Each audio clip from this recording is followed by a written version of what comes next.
to All the Missing Pieces by Catherine Cowles on this episode of Girls Gone Book Clubbin'. Ridley knows all about what it's like to miss someone. When her twin sister disappeared the night before their college graduation, Ridley left wondering what happened. So she makes a career of helping families that just want to know what happened to their loved ones. Her podcast, Sounds of Serial, dives into missing persons cases all over the country, finding answers and even solving a few. But this next case might just be the most important one yet. The first of the serial abductions and murders by the man that took her sister. She needs to get answers. She needs to find out what happened to Avery. There's just one thing standing in her way. Sheriff Coulter Brooks. Colt is no stranger to reporters and wants nothing to do with the pretty podcaster that spreads chaos wherever she goes. He definitely doesn't want Ridley digging up painful memories for his sister Emerson. But when the cold case gets violent, Colt has no choice but to protect the woman he can't keep his mind off of. Even if a relationship with Ridley is the last thing he wants. But sometimes the last thing you expect is exactly what you need, the final missing piece. So, without giving away the true villain, like right up front, who did you think the killer was at first? Trey. I was halfway through and I messaged Amber, that's her name, and I said, Trey's the bad guy. And she was like, you just gotta wait. And so then I got like 75% through and I said, whew, glad we dodged that bullet. Because I did not want him to be bad. But he just seemed so suspicious. Yeah. I 100% thought it was Trey too. Okay, I'm glad. Yeah, and it broke my heart a little bit. I know! I wanted the happily ever after for him and Emerson. I really did. And I wonder if she's gonna write a book for them. I hope so, because this was like book one of a new series for her. Yeah. But when I figured out it wasn't him was when he mysteriously like disappears when Ridley goes missing. Oh, yeah. And I was like, that's too obvious. It's gonna be someone else. Right. I went back and forth between Trey and Ezra. Because Ezra was a little like sketchy too. I did think that too. That first encounter was... Yes. Yeah. So like I would literally be like, oh wait, it's Trey. No, it's definitely Ezra. No, wait, it's Trey. Wait, maybe it's Ezra. And then at one point I was like, maybe it was Kerr after all. And I like just didn't know.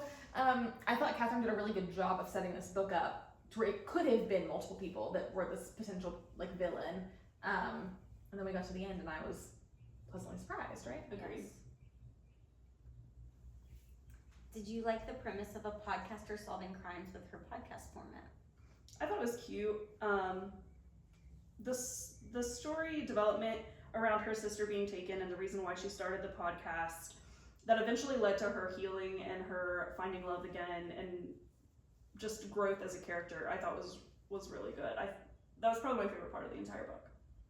Yeah. I listen to true crime podcasts all the time. So as someone who like is an active listener, I thought it was a really fun book to read, and I just liked the premise behind it and watching her like circumnavigate the laws to like try to find things out and get information. It was just like a good little plus. Now, having a degree and a background in criminal justice, I feel like I would be super annoyed if I was actually law enforcement. But I mean, it's a story, so I really liked it. It was good. Yeah, it was good. Shut up. She literally texted me, your answers made me laugh. I'm like, well.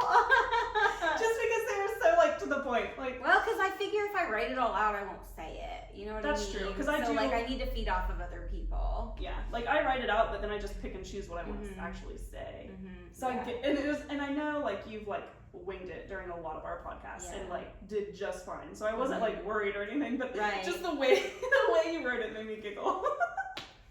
You know, just living the dream over here. But I mean, I really liked it. I loved the like suspense and the romance. I love a book like that. It's a good mix. So yes, I felt so too. Did you enjoy the relationship between Colt and Ridley? Obviously. It was like this grumpy sunshine, and it was just like so perfectly written. Ripley is just this like ray that shines through the clouds, and you said Ripley. It's Melvin all over again. I said, did she say Ripley? I even put Ripley in my notes. I think it auto-corrected. Anywho, of answers that I put down in my book. Anywho, and she's just this like life that Colt needs to break out of his guilt-ridden psyche. And the relationship development was just really fun to read, and we obviously know that any book that starts out with a friends with benefits never ends with a friends with benefits. No. But I really do like that trope for some reason. So. I do too. Well, I haven't read many, like, friends with benefits, I guess. A lot of the Nikki Slynn books start out like that.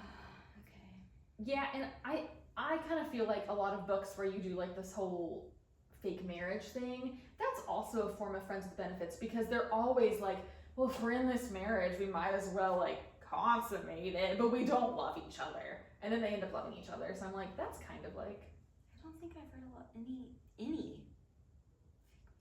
The Forced only marriage one, books, there a lot of like the only one I unpopular can type think books. of is Yeah.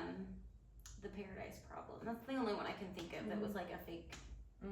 Anyway, Amber's right, it is almost always the mafia books. Mhm. I've Like, never read a mafia book. A They lot have of to them get are forced married. marriage. yeah, like they're forced to make arrangements, or they have to Mhm. protect someone, Mhm. and then they're like, might as well. I guess I just look at, if it says mafia, I'm like, ugh, that's gonna be corny. So I've just never given it a chance. I've to read a be few honest. good ones, but a lot of them are. Yeah, I figured. But I do love a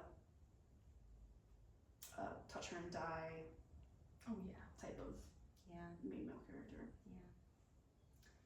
Anyway, I loved it. Shut up. They had great chemistry. I did. I mean, obviously, the way they met, you knew it was gonna be enemies to lovers. Mhm. Now, and I do love good enemies to lovers. So, I forget. I was telling somebody about a book, and I don't remember how I said it, but I was like, haters to lovers, and I was like, that's not. That's not the right word. I mean, the premise still applies. It's the same.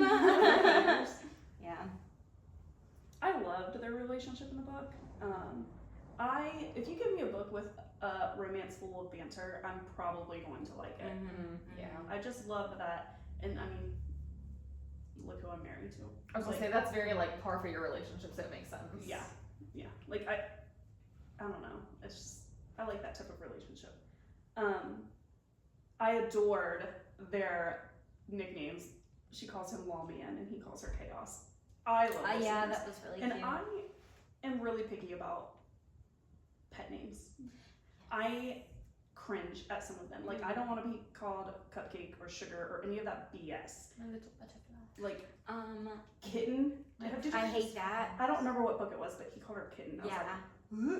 like, Okay. Was it Pen Pal? He called her Bunny. yes. Yeah, And I I love that I book. love that book, but I hated love that. that book, but that was so cringy. But I'd rather be kitten. A Well, little yeah. bunny. Yeah, Little yeah. fuzzy bunny butt. No. I was reading Yeah. like, okay, you know Jenny the Lee. Mhm. Okay, so she has the Filthy Rich Fae. So she Mhm. also has Filthy Rich Vampires. And I read the first two, and I listened to them, so maybe that made it worse. He calls her pet, and I hate it so much. Like, come here, pet. Yes. Nope. And I'm like, I can't do book 3, but now I just got like book 3 on Libby, and I'm like, do I do it? Do I power through? I'll just say that's in a lot of books that I read. I don't like that. It's just awkward. I'm picky about pet names. Yeah. But I loved both of theirs. I thought it was fantastic. Yeah, they were very good. Very good. And I loved, there's a couple like little quotes here that I put in this part of my answer, but when Colt tells her, show no mercy, chaos. Mm-hmm. I loved that. Me too. And then she says, I love you first originally, and then like further throughout the book, she always initiates it. Mm-hmm. And Colt's like, why do you always have to be the first one to say it? And she replies, you're just too slow on the draw, man. Mm-hmm. I just And you know, I know. I think that's a fun tie into the book too, because she lost her sister. Yes. So she learned very quickly, I'm always going to say I love you because I don't know when I'll have the last Mhm. chance. Mhm. And I mean, obviously, Colt lost his sister in a different way, but she's still alive. Yeah. Right. So to him, that like wasn't as prevalent because she was still around. And I just think that's a fun little like tie into this. I mean, it's not fun. Obviously, she lost her sister, right. but it's something a lot of people might not pick up on. But it's like this little ode to the fact that one of them physically lost someone and one of them emotionally lost someone, and the one that physically lost them is always reaching out, like, connectively first. Yeah. And that's kind of how she lives her life throughout the book too. Yes, I mean, her mom has tried to keep her locked up ever since, because she couldn't get over her grief. So. And she goes like paddleboarding every morning, and just like she throughout the book reflects on like, Avery, I'm here, I'm doing this, like I'm enjoying these experiences through life because you no longer can. Yeah, and I think that's a good part. I know. To highlight. And I like that they have like this shared trauma, you know. And the guilt of it too. Like she took her sister to that party. Her sister didn't want to go. Her sister wasn't a partier. She took her sister to that party, and he was late picking up his sister. So they both have the guilt too that they have to. I don't want to say get over, because you never get over that, but manage. This would have been a very easy book to totally go the other direction with, where she was completely withdrawn and never had contact with anyone and didn't want to live her life. So I'm really glad that Catherine Cowles decided to take this in the direction that she did, because we read a lot of books like that. Obviously, where the girl or the guy is always like, I can't do anything fun because I can't love again because I loved and it was wrong. And I'm literally reading a book like that right now. So this was a nice, like, refreshing book to read. Like, she's living for her sister. Yeah. So do you think the suspense versus romance was a good mix-up? Did you think one overpowered the other? I thought it was a good mix. Most of the time, like if I read like a romance, it's not suspenseful. Like it's a rom-com, you know, or it's you know, I mean, I haven't read a lot of dark romances, but it's like dark but not suspenseful. You know what I mean? So this kind of reminded me of like the Knock 'Em Out series, because hers are. Oh yeah, the Lucy Score ones. Yeah. Which I loved. Those are like 3 of my favorite books. So I thought that it was a good mix. I liked it a lot. And like you have this like romance side of the story that you love, because we all love romance. Right. And then you have like this like mystery part of it that you're like trying to figure out. Well, yeah, and so every time it changes, it's like, no, I want to go back to that. No, I want to go back to that. So it just kept me interested the whole time. Yeah, I agree. I thought it was a great mix too. I never got bored, and I never had to put it down. I think I read this book in a day. I did. I powered through it in like 2 hours. I thought it was the perfect balance of suspense and sweetness with the enemies to lovers romance. I love Tater. And I just love their like the minute that enter Tater in her AC van, and the old biddy that tried to, the little biddy's like, we have to break her out, this damn, like from that very first tidbit, I was like, I'm obsessed. This is the book it's gonna be a top 10 read. I'm not gonna say top 5, but it's definitely a top 10 read for this year already. Yeah. Favorite Princess Tater movie? Princess, because someone put too many S's in it. Princess. Listen, I did the best that I can. I didn't know who it was. Me, for the last 2. I loved a lot of Tater moments, but I think my favorite was when Ridley was attacked and Tater would not leave her side. Like she was ready to defend to the death. And she even like went to the hospital with her. With her 3 little legs. I just loved that. My favorite part was absolutely when she launches her small, tiny, 3-legged, fuzzy little body right at Colt's face after he maliciously mauled her sweet mother, and she just starts. She's just like, I'm gonna bite your ear. You did this to my mommy. I'm gonna take you out. That was so funny, and that's very like my cat too. Like she hates me, but if anybody like comes up on me too fast, she's like, "Hey, what's up? What are you doing?" So I'm like, "You're kind of like Princess Tater, but you're really mean." The Colt and Tater banter was good. Yes. It was so fun. For one-sided conversation. It was just really good. I liked all of them, but I really liked it in the very beginning when the old lady was like, "You have to put the window." And Cole's just like, Rip we've the been here trash can off before. I know. know. Colt's like, that's bolted down. Yeah. And you're like 75 pounds soaking wet. But give it, I can't think of her name. I know. But give it a try. Yep. I apologize if listeners can hear the background noise of children yelling somewhere. To be fair, where we live, this is the first like 70 to 75 degree day Yeah. we've had all like spring, the 2 weeks of spring we've had.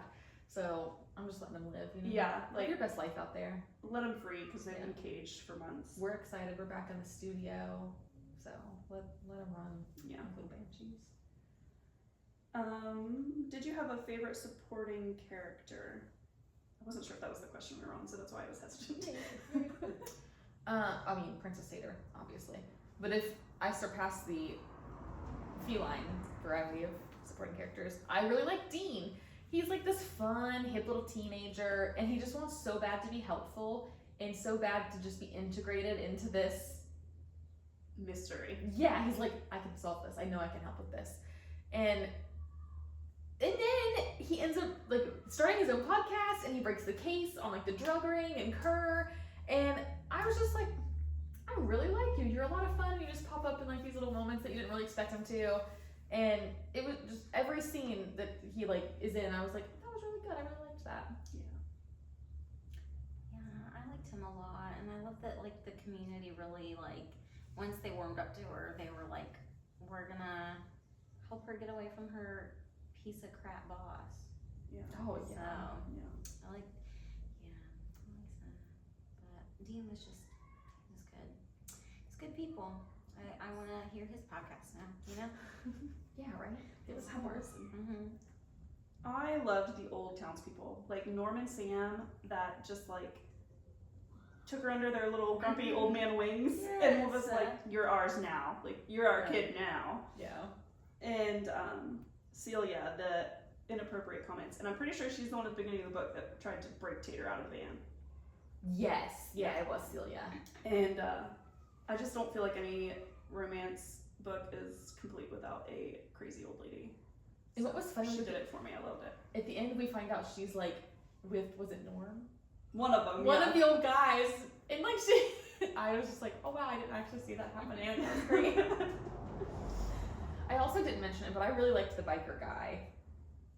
In the scene where he comes up in the bar and Trey gives him the bottle of whiskey or whatever, he's Oh, like, yeah. don't let what happened last time happen this time. And it's like the first time really just like meeting everybody. That was funny. Okay, so do you think the reveal of our killer was a fitting end? Did you feel like it was rushed? And I'm gonna add a little part to this because I don't think we touch on it anywhere. Were you surprised about who it ended up being? I was shocked. I did not see that coming. I didn't feel like it was rushed at all. I thought it was, very well thought out. I thought the pace was very good. I'm still like shocked that it wasn't the coach. I thought it was gonna be him, and I of course thought it was gonna be Trey. But I'm glad it wasn't Trey.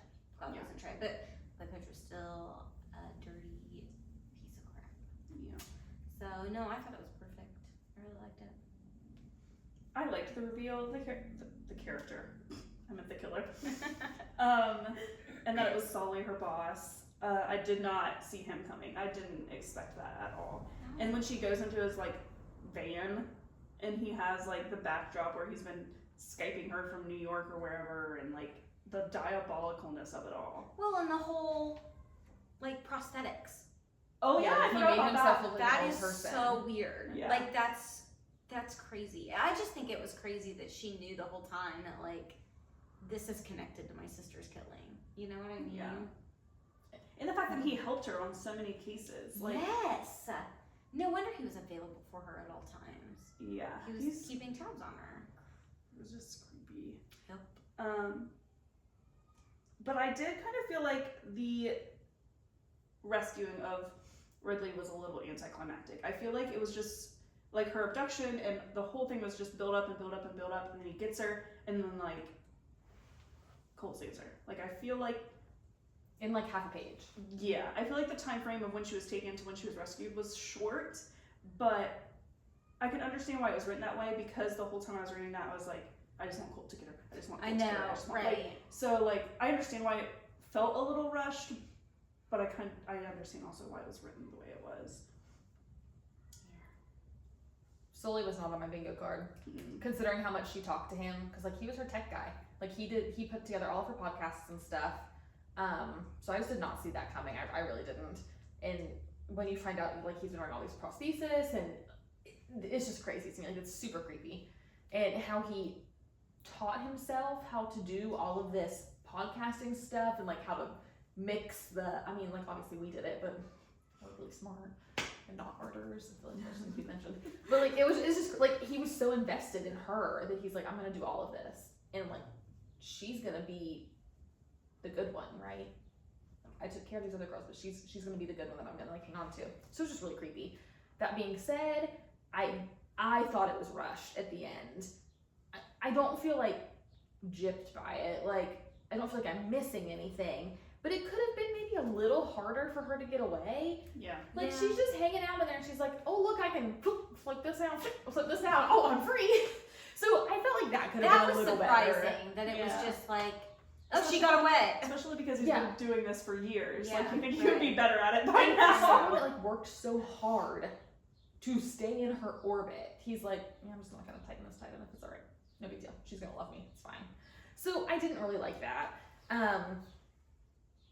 And like he took her like half a mile down the road. He's like, this is a great spot. I saw this lookout point. For some reason I thought it was further than that, and I don't know why. It's literally like It's definitely still in town. Yeah, right. Wouldn't Insanity. you be getting away as fast as you could? Her boyfriend's a sheriff. He was just outside talking to her. Yeah. She's just not gonna go back inside, and he's just gonna be like, oh, she must have went home. yeah. Yeah, it's just like the whole thing just felt a But little her weird camper's to still me. here. It felt a little rushed to me in that aspect. Like I said, I don't feel like I'm missing anything. Catherine wrapped it up very well. I got the I guess answers I didn't wanted. take the question that way. Like I thought it was us finding out who the killer was rushed, and so that's how I answered it. But Yeah, I get what you mean. Yeah. That makes sense. Apologies. So, what did you think of the secondary subplot with the opioid epidemic? I don't know why I had to really think about saying that. And the Jason Kipp accident. I thought the coach's subplot was good. It just added that little extra oomph. Right, it was spread out well. Like you didn't ever get like a huge chunk of it where you're like, where did this come from? Mm-hmm. So I did think it was like incorporated in the book really well. But I could have lived her without the opioid part of it. Like I could have taken it or leaving it. I didn't think it was a huge part. And like he's doing all these things. Right. Yeah. To me, this felt even more rushed than Ridley escaping her killer's claws, being taken half a mile, and then Colt saving her. You hear about the opioid issue that I can recall maybe twice. Yeah, it wasn't. Colt mentions it once in the very beginning of the book, and I think Dean mentions it maybe once. And that is subject, like, I could be very wrong. It's been a long time since I read this book. But I can recall at least twice. And I know one was Colt. And then you hear about Jason Kipp one time when they go to get the yearbooks, and she's reading them, and she sees this very sad page, R.I.P. Jason Kipp, like, and everybody signs. Okay, so you hear about him once. And then all of a sudden, Coach Kerr is coaching superstar tennis players, is married, is an adulterer, and is apparently the head of a drug ring. Right, like it's a town, lot all and a of a pedophile. sudden. Like, Yeah, and a pedophile. it was just, and he's a murderer. Yeah. Because he shoved Jason Kipp over the cliff Yeah. after he drugged him. Yeah. So it seemed a little quick. It seemed a little like, Well, here you and go. for somebody that we're not supposed to suspect, like, Yeah. but he did all this other stuff, so Yeah. he's just off the hook. Yeah. And it just felt a little weird to me. Like, okay, we know Tara's jealous of, what's his sister's name? Emerson. Emerson. They But call her why didn't we ever go back to that? Exactly. I felt They like- say at one time that Tara was jealous of Emerson. I felt like that should have been important. I feel like it should have been too. Yeah. And we know it's because she was obviously this like star tennis player, so he gave her extra attention because they thought she was going somewhere with it, and Tara obviously was not this star tennis player or whatever. I think that was just mentioned though to draw suspicion to more people. I think it was just a little like a draw. Side note, like, ooh, do you think it could possibly be her, or does this make the coach look more guilty? Like, I think it was just, I don't know, a little side note, I guess. Yeah. I don't know. I mean, it definitely made the story more interesting. Definitely shows you don't know who people really are. Like, I just wonder, like, who do I know that's doing things that... Probably a lot of people, honestly.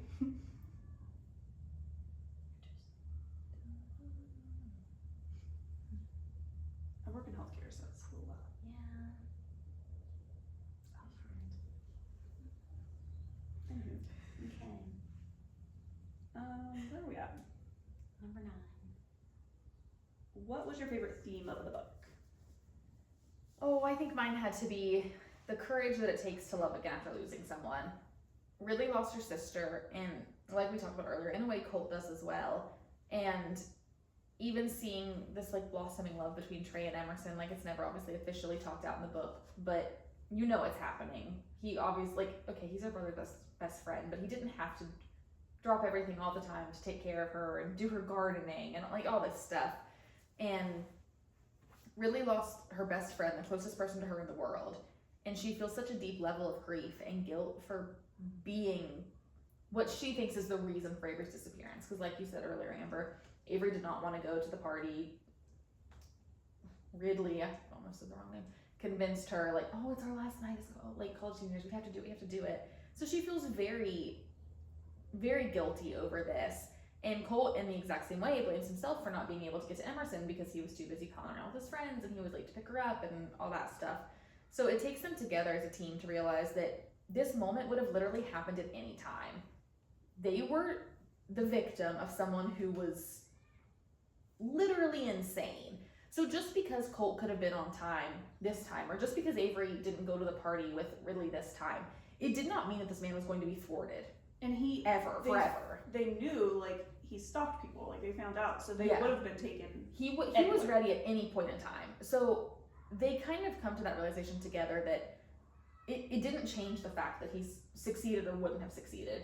He would have succeeded at some point in time, whether they were there or not, whether it was their fault, quote, or not. So I just really liked that this whole story, it's Colt and Ridley needing each other to process this internal struggle of, even though they're living, and even though Ridley is doing these fun things, she's still allowed to enjoy it, because you can be happy even after a devastation. Mm-hmm.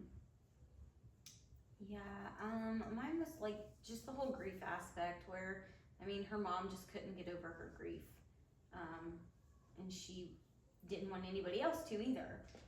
She wanted everyone to live at home and be miserable together because at least that was safe.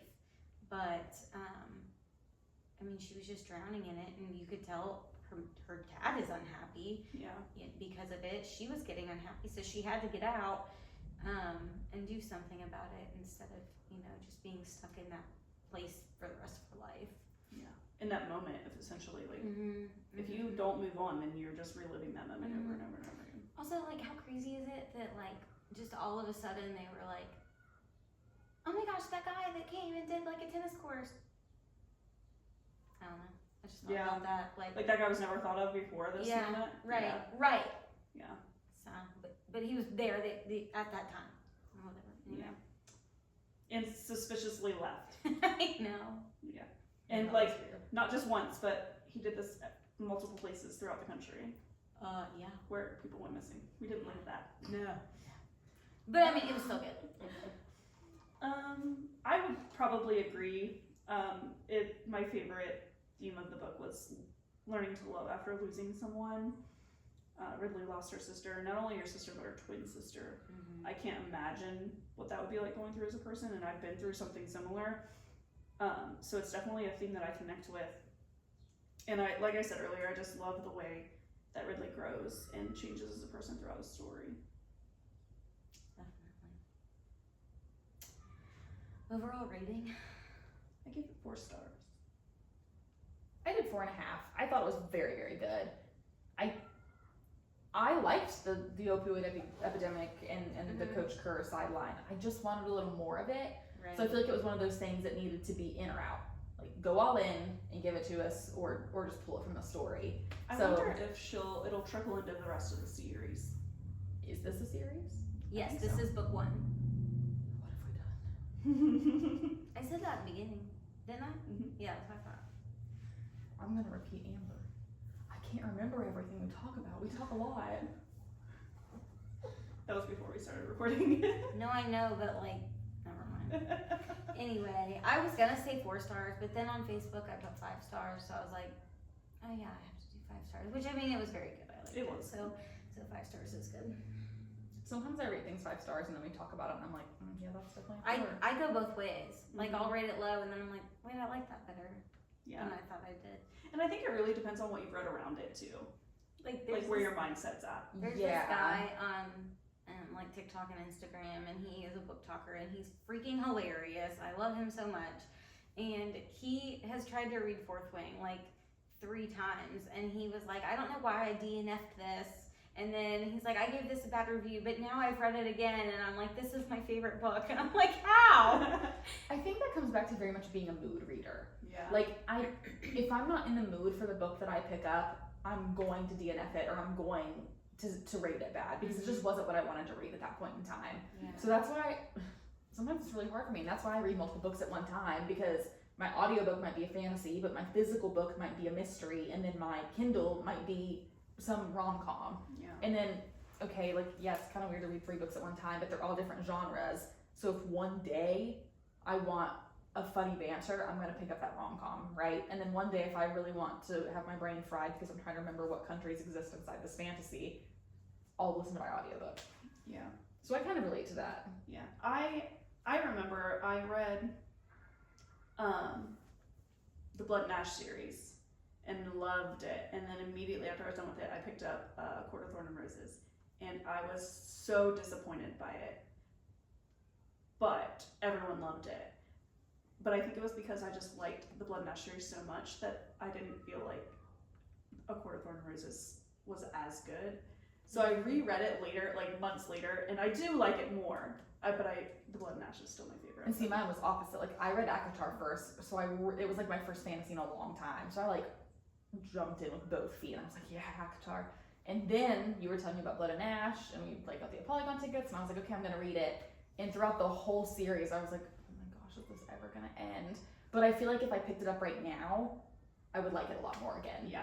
So I truly just think that's being a mood reader and wanting And wanting what you want in the moment. And you can't read too much of one thing. At least I can't read too much of one thing back to back. Like I can't Especially read. in fantasy, Like, yeah. some people are just like, oh, here's what to read next after, like after your Fourth Wing hangover, and they're like more fantasy books. But someone was like, no, these are the books you need to read because it's a completely different genre and it will get you out of that hangover, not like back into it. Right, like a palate cleanser. Yeah, exactly. And I don't want to compare Yeah. this rom-com to this rom-com, this suspense to this suspense. Like, I just want to enjoy them all. Mm-hmm. Yeah. Yeah. But if I loved a book, I'm not going to love the next one I read that's the same type, right? Because I'm going to compare them the whole time. Unless it's a series. Right. Well, yeah, absolutely. What's your favorite thing you've read since the last podcast? I just realized I'm first and I didn't fill this out because I knew I would read more books before we did this. Beth, go ahead. It's still my turn. She's skipping Oh, herself. okay. Yeah, because I don't know. It's not my turn. I read One Dark Window and Two Twisted Crowns. I want to read that. Everyone says They it's were really good. very, very, very good. And I ordered the special editions after. Okay, so I found them. Honestly didn't read a whole lot between this podcast book and what our next one's gonna be. But I did read all 3 of the Lila Sage Rebel Blue Ranch, I think is what it is, something like that. Done and Dusted, Swift and Saddled, and Lost and Lassoed. They were so good. They were so good. Like, you guys know how much I love Elsie Silver. This was Elsie Silver level. the last one with the older brother. It was just, they were really, really good. Gus. See, I started an Elsie Silver series and I couldn't finish it. Makes me sad. But a mood reader, I didn't not like them. A Cowboy Romance is truly the one book I'm always in the mood for.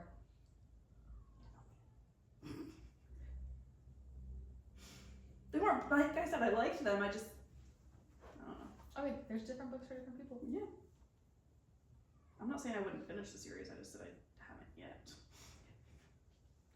I would have to say Lights Out. I finally finished the audio of it. It's probably my favorite. It's so good. So good. And then I had to look up the narrator because I just needed to know his whole life. Is he cute? Not really. They never are. So disappointing. Just close your eyes and open your ears. Oh, geez. Alrighty, thank you for tuning in to this episode from Girls Gone Book Clubbin', where we covered all things, All the Missing Pieces by Catherine Cowles. We'll be back in 2 weeks with The Crash by Frida McFadden. In the meantime, please don't forget to like and subscribe, as well as follow us on Facebook, Instagram, and TikTok. Okay, bye. Bye. Those eyes at the end are probably so annoying sounding. I don't even care. It's fun.